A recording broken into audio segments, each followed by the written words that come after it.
ఇండియాలో ఎన్ని కష్టాలు పడినా సరే మా పిల్లల భవిష్యత్తు బాగుండాలని కమ్మని కలల ప్రపంచం, అవకాశాల సముద్రం అమెరికా. సో ఎంత కష్టపడినా సరే అబ్రాడ్ పంపించి ఒక మంచి కాలేజ్లో కనుక మా పిల్లలు అడ్మిషన్ అయిపోతే ఇక ఫ్యూచర్ సెట్ అయిపోయింది అనుకునే చాలామంది తల్లిదండ్రులకి గగ్గురుపాటు పొడిచే కొత్త పాలసీసు అండ్ ఇమిగ్రేషన్ లాసు ఇప్పటికే చాలా ఇబ్బందికరమైన పరిస్థితుల్లో మీ పిల్లల్ని తోసుంటే కనుక ఈ వీడియో మీకోసమే. So I want to talk, మీ పిల్లలు కనుక ఆల్రెడీ యూఎస్లో ఉండి ఎఫ్ఎన్లో అయిపోయి H1కి వెళ్ళాలా వద్దా, వెళ్ళినా సరే రాని పరిస్థితుల్లో ఉంటే కనుక స్కిప్ చేయకుండా ఈ వీడియో చూడండి. ఎందుకంటే నేను మాట్లాడబోయేది 35 years ప్లస్ ఎక్స్పీరియన్స్ ఉన్న international immigration lawyer, and that to ఆయన ఆనవాళ్ళు, ఆయన రూట్స్ మన తెలుగుతనం నుంచే వెళ్ళాయి కాబట్టి తల్లిదండ్రుల బాధ్యత అది కనుక నెరవేర్చకపోతే వచ్చే బాధ రెండు తెలిసిన ఒక పెద్ద మనిషితో మాట్లాడబోతున్నాను. లెట్స్ వెల్కమ్ కావేటి గారు. సార్ నమస్తే. Sir, you have seen the world, ప్రపంచం మొత్తం ట్రావెల్ చేశారు.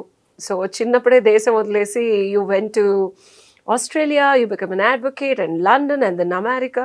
So you know the pain of foreign కంట్రీలో పిల్లలు ఉన్నప్పుడు, సెటిల్ అవ్వనప్పుడు, అండ్ కొత్త కొత్త లాస్ వల్ల వాళ్ళకి ఫ్యూచర్ ఏంటో తెలియనప్పుడు పేరెంట్స్ పడే బాధ మీకు తెలుసు. సో ఈ రోజు నేను అడగబోయే ప్రశ్నలన్నీ from the context of parents only sir. ఎందుకంటే పిల్లలు చాట్ జీపీటీలు వాడి, గూగుల్ సెర్చ్లు వాడి ఏదేదో వెతుకుతూ ఉంటారు. పాపం అస్తవ్యస్తంగా న్యూస్ పేపర్లు చదివి గూగుల్లో ఏదో తెలిసిన వాళ్ళు చెప్తే వినే తల్లిదండ్రుల ప్రశ్నలు, ఆవేదన ఈరోజు మన ఎపిసోడ్.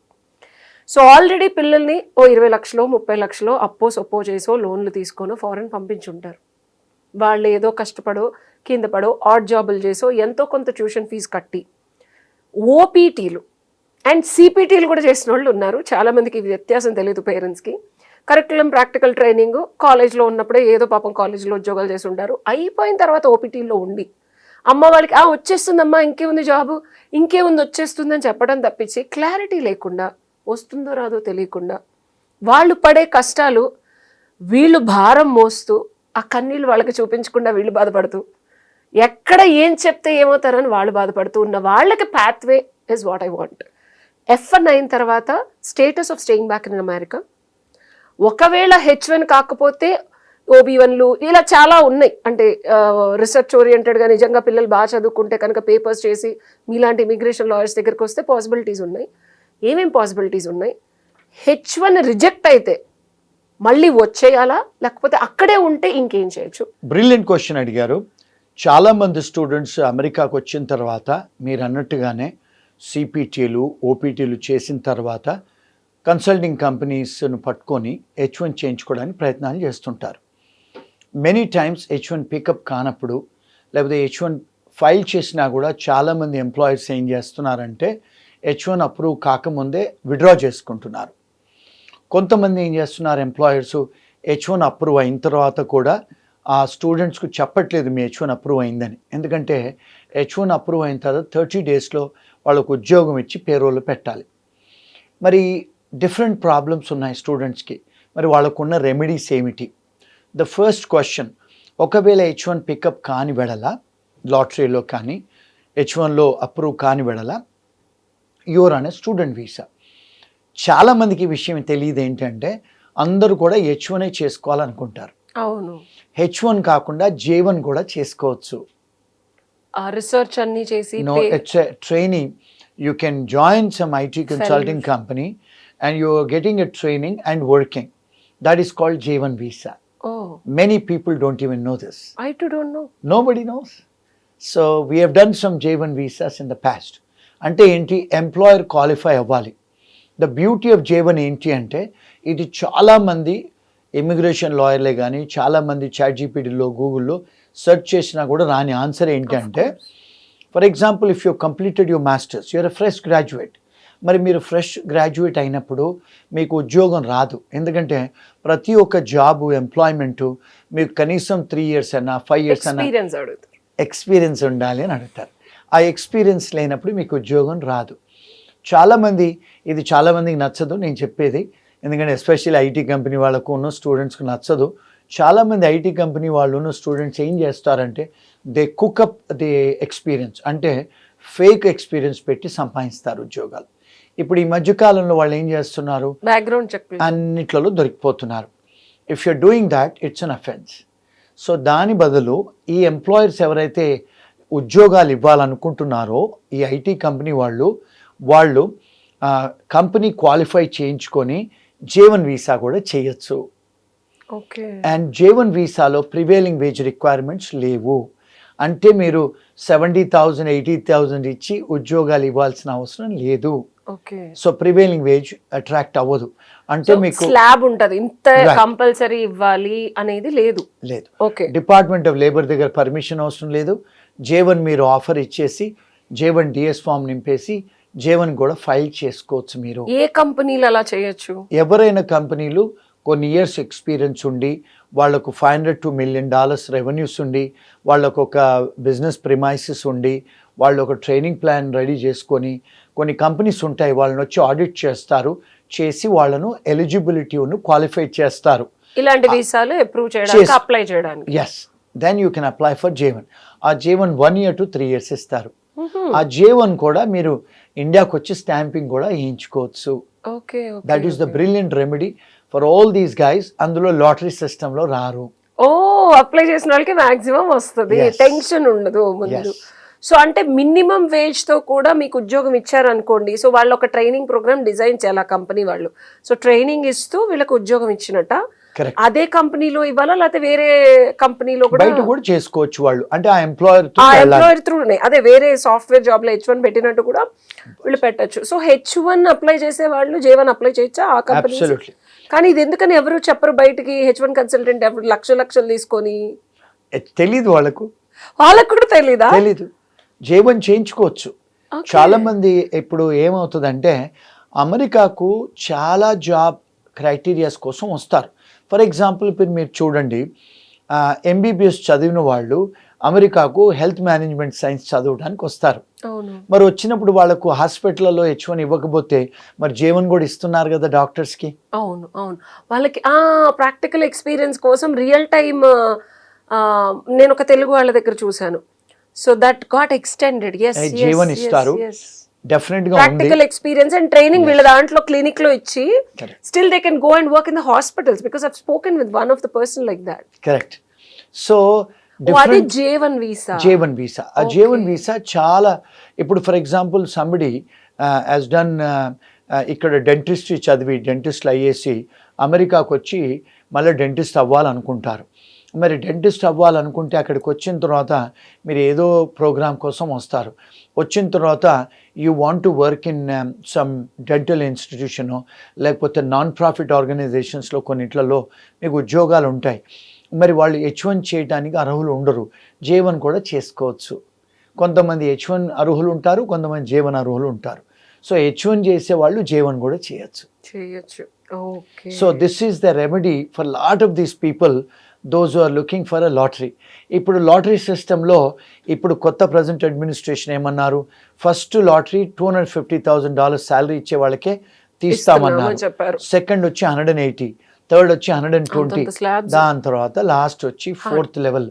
మరి వీళ్ళందరిలో పికప్ అవ్వకపోతే ఏంటి మన పరిస్థితి?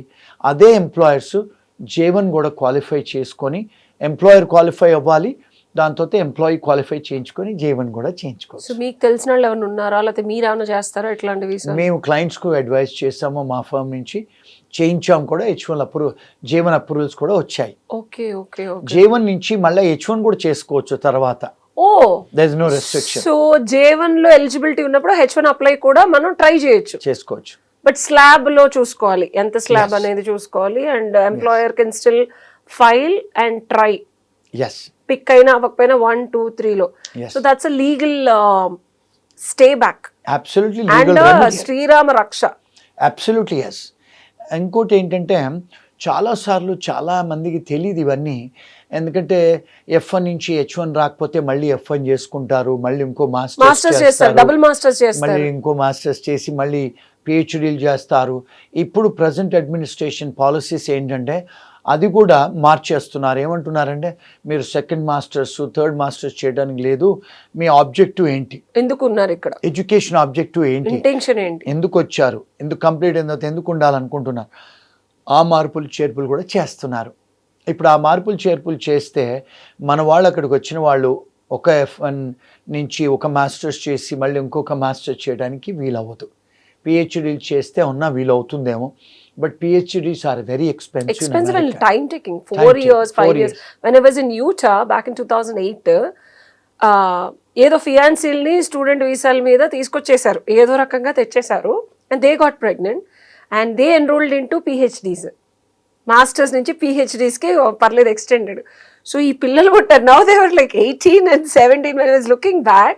It took them 6 years to finish their PhDs and the kids were grown up and still living in the student facilities, and it was very tough because PhD is so extensive in America. They have to put their ఏదో మన add జాబులు చేసి డబ్బులు సంపాదిస్తామని కుదరదు.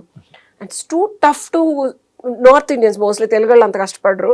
So but they have finally successfully finished and couple of people dropped out and went back to India also. And when I asked them, it's not easy, మేము అనుకున్నంత easy కాదు, research work is too much and papers అన్ని మనం original గా submit చేయాలి. You can't just bluff like India, పక్కన వాళ్ళకి assignment. No plagiarism. So You can't copy. The positive aspect of doing a PhD for a student, F1 తర్వాత అంత కనిపించే అంత కమ్మగా అయితే లేదు. ఆ pathway is very tough. It's very expensive also. So చాలామంది తెలియదు ఇది J1 రౌట్.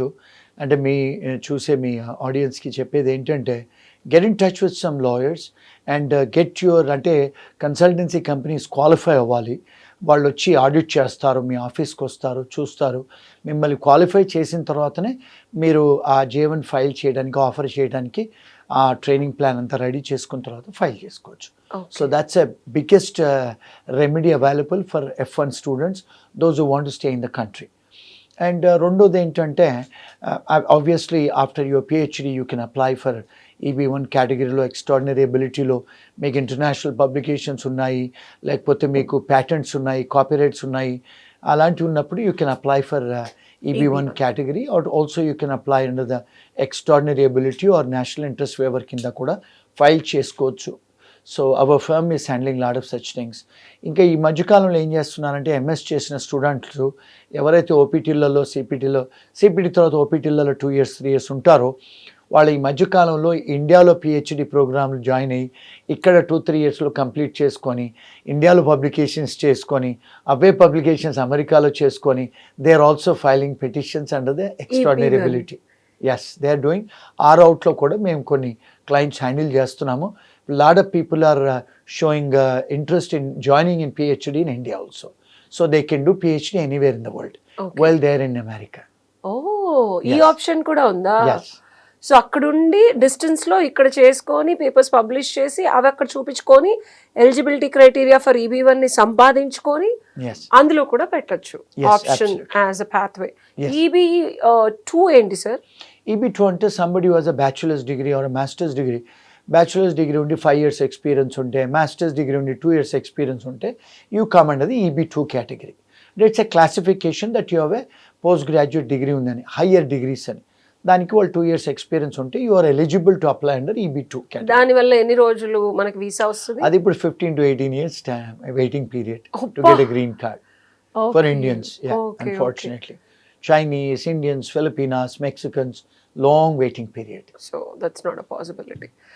And ఎవరైతే స్టేటస్ కోల్పోయారో, మొన్న మనమే ఒక కేసు చూసాము, వివర్ టాకింగ్ అండ్ సివీస్ లేదు, I-20 తీసేశారు, అసలు ఏంటి ఇదంతా? Okay, this is a jargon for students.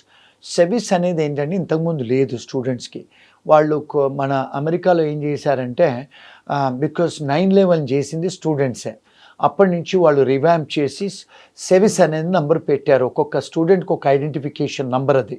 అంటే మీరు కంట్రీ లోపలికి వచ్చిన తర్వాత మీరు క్లాసులు అటెండ్ చేస్తున్నారా లేదా, మీరు ఏ స్కూల్స్కి వెళ్తున్నారు, ఎన్ని డిగ్రీలు తీసుకున్నారు, ఆ సెవిస్ నెంబర్ నుంచి వాళ్ళు ట్రాక్ చేస్తారు. ఫర్ ఎగ్జాంపుల్, మీరు అవుట్ సైడ్ ఏదైనా ఎంప్లాయ్మెంట్ తీసుకుంటున్నారా, మీరు ఒకవేళ స్కూల్లో ఉండి కూడా స్కూల్లో పనిచేస్తున్నారా, స్కూల్ బయట పనిచేస్తున్నారా, ఒకవేళ ట్రాకర్ అన్నట్టు, ఇట్స్ లైక్ ఎ ట్రాకర్.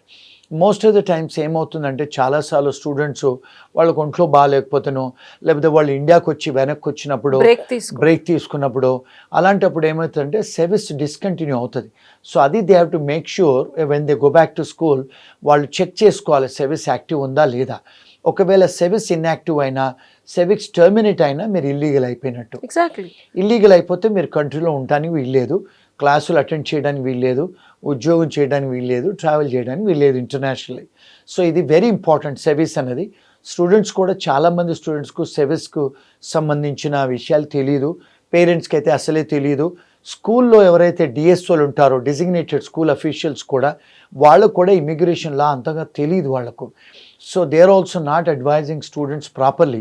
ఇంకోటి ఏంటంటే ఈ యూనివర్సిటీస్ ఈ మధ్యకాలంలో ఏమైనాయి అంటే, ఇంతకుముందు గతంలో 20-25 ఏళ్ల కింద ఆ యూనివర్సిటీస్ వెళ్ళాలంటే టోఫెల్ రాయాలి, జీమాట్ రాయాలి, జిఆర్ఈ రాయాలి, అవన్నీ తీసేసారు. ఎంట్రీ మొత్తం ఫ్రీ.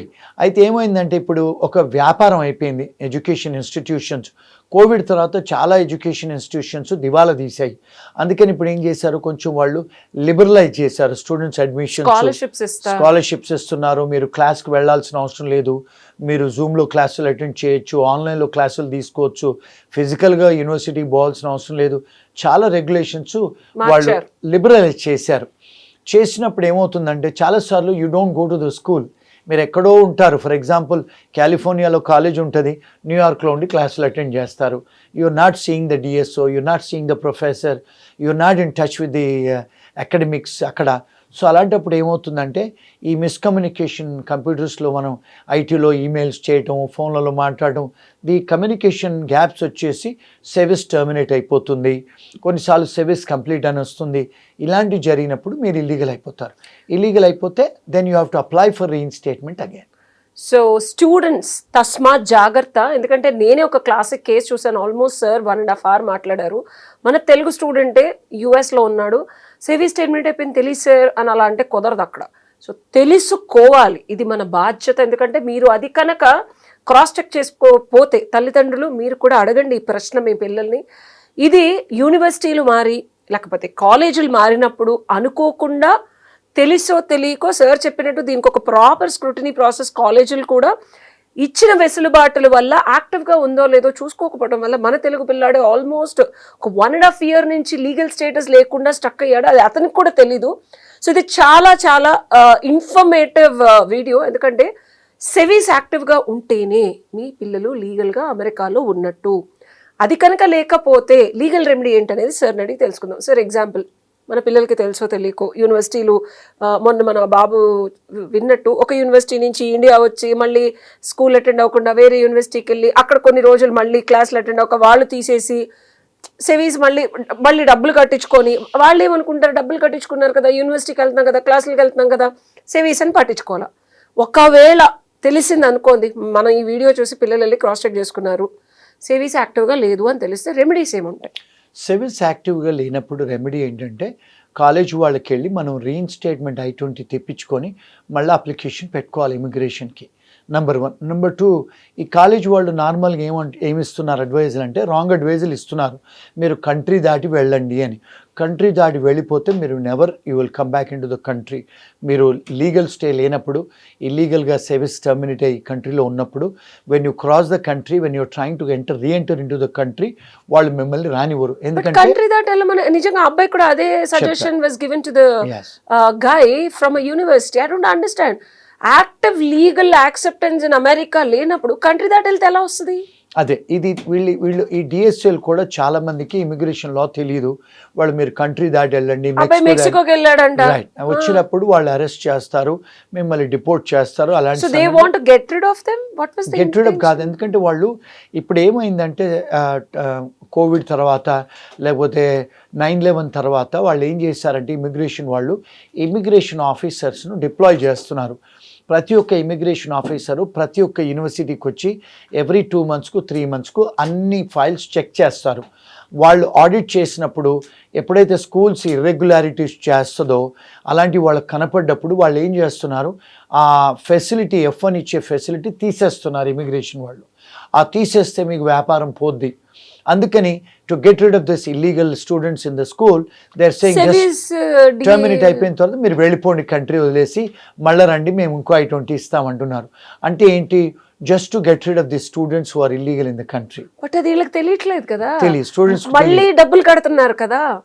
మళ్ళీ మేము ఫోన్లు చేస్తే మేము మా ఫర్మ్కి అడ్వైజ్ చెప్తాం, మీరు బయట దేశాలకు వెళ్ళకండి, మీరు అదే చెప్పారు అబ్బాయికి. అండ్ మీరు చెప్పారు కదా లీగల్ గా 180 days లోపల అయితే you can apply for reinstatement. Okay. 180 days కంటే ఎక్కువ ఉంటే you can never come back to United States. There is a bar. అంటే మీరు ఇమిగ్రేషన్ వయలేటర్ కింద పరిగణిస్తారు. మీకు మళ్ళా వెనక్కి వచ్చి ఉండడానికి, H1 చేసుకోవడానికి, దేనికి కూడా.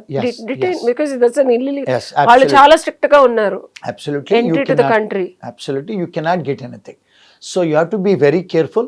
Don't speak to some roommates or don't speak to the DSO guys, and don't try and get some information on ChatGPT or Google, and you'll be detained and arrested. It's very serious, and please don't take this as a legal advice. And నేను మిమ్మల్ని భయపెట్టేయడానికి చెప్పట్లేదు. Case to case is different. Get in touch with some qualified immigration attorneys so that you can get your advice. So తల్లిదండ్రులు చూశారు కదా, మీ పిల్లలు వాళ్ళ బాగోగులు, వాళ్ళ entry and exit in America మొత్తం సివిస్ మీద ఆధారపడి ఉంటుంది. ఇది లీగల్గా మీ పిల్లలు అక్కడ ఉండి చదువుకోవడానికి కానీ, పనిచేయడానికి కానీ, ప్రప్రథమంగా ఫ్యూచర్ని అక్కడ డిజైన్ చేసుకోవడానికి ఇది చాలా చాలా చాలా ఇంపార్టెంట్.